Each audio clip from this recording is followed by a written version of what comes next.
Good afternoon, and thank you for joining me today as we delve into the fascinating topic of exploring cultural differences and attitudes and approaches toward mental health and illness.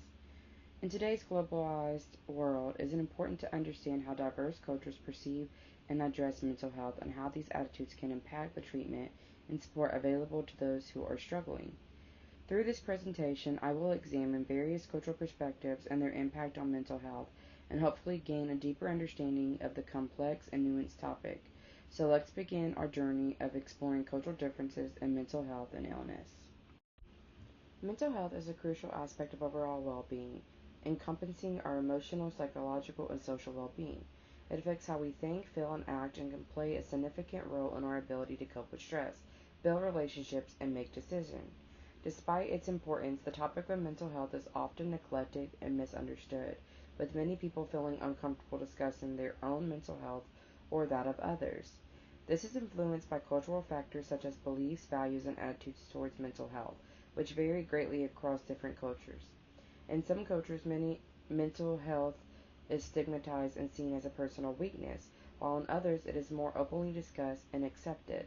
This can greatly impact how individuals seek and receive help for mental health issues and highlights the need for cultural sensitivity and understanding in addressing mental health.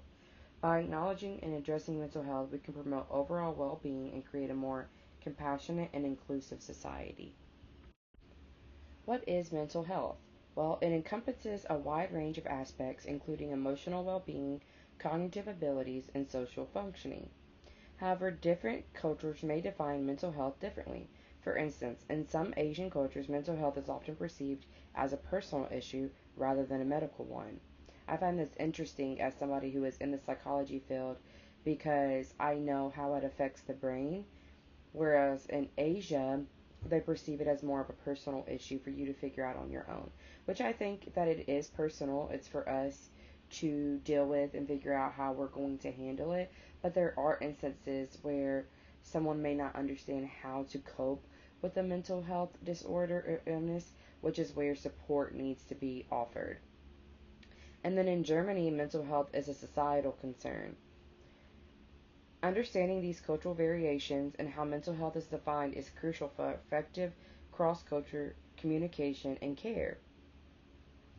In Western cultures, mental health is often seen as an individual's psychological well-being and ability to cope with daily stressors.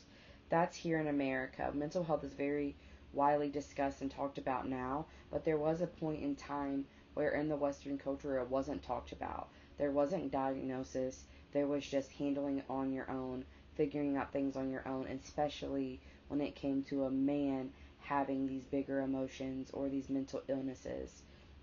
And so finding the interconnectedness of the mind, body, and spirit is important in our culture and in other cultures.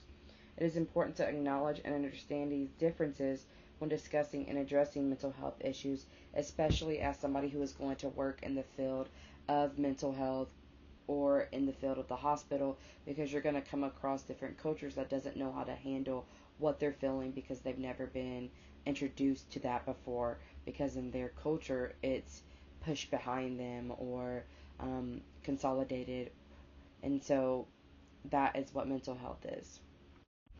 In the Western culture, diagnosis and treatment of mental health often involves a medical approach. This means that mental health disorders are viewed as a medical condition that can be treated with medication and therapy, but it is based on each individual patient. The patient has to want to be diagnosed, has to want to be treated, or the treatment isn't offered.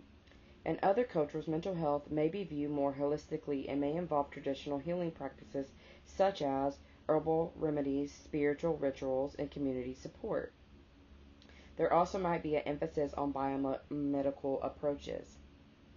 Additionally, Western culture often focuses on individualistic solutions, while other cultures may place more emphasis on familiar and communal support for mental health. For example, in Japan, individuals may be more inclined to seek therapy for emotional distress, while in China, the herbal remedies and the acupuncture is actually preferred. By understanding these cultural factors that influence these diagnostic and treatment practices, healthcare professionals can be better equipped to provide culturally sensitive care. Mental health is a vulnerable topic, even if it is more comfortable to talk about in our society today, that doesn't make it any less vulnerable. Cultural stigmas and beliefs are deeply ingrained in society and can have a significant impact on individuals and their behavior. In our culture, there may be stigmas surrounding mental health or seeking therapy, as well as gender roles and expectations. Other cultures have different stigmas and beliefs, such as the importance of respect for elders and the role of family in decision making when it comes to their mental health. It is important to be aware of these cultural differences and to avoid imposing our own beliefs onto others. Cultural stigmas and beliefs surrounding mental health can significantly impact individuals and communities. Mental health has been misunderstood and stigmatized, leading to a lack of support and resources for those in need. For example, in certain societies in Africa, individuals with mental health conditions are labeled as crazy or mad, causing significant social exclusion. In contrast, some cultures like the United States have made significant strides in destigmatizing mental health and promoting awareness. Studying these cultural stigmas and beliefs can inform efforts to promote acceptance and support for those with mental health needs or illnesses. Access to mental health resources and supports does vary across cultures. In the United States, there is a wide range of mental health resources available, including clinics, support groups, online counseling platforms, therapists, and the list goes on. However, access may be limited in certain regions or cultures, such as rural areas or underserved communities. In contrast, some countries may have well developed systems for mental health care, such as integrated healthcare systems or community mental health centers.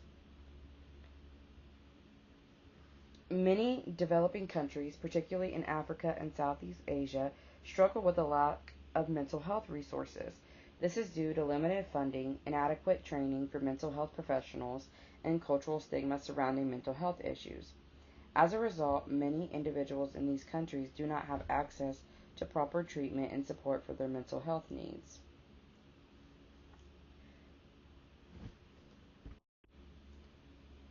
In conclusion, the cultural differences in attitudes and approaches towards mental health are vast and multifaceted. By examining how different cultures define, diagnose, treat, and support mental health conditions, I have gained a deeper understanding of the anthropological aspects of mental health. It is important to consider the cultural stigmas and beliefs surrounding mental health and to keep breaking down these walls that limit the access to resources and support for those who have mental health here in the United States and in other cultures. By recognizing and understanding these cultural variations, healthcare professionals can tailor their approaches to effectively support individuals' mental health needs and to promote a better overall well being. I hope that there will be a day where all cultures find it necessary to treat mental health as something that is vulnerable and that is worth taking care of. I hope you guys enjoyed this presentation.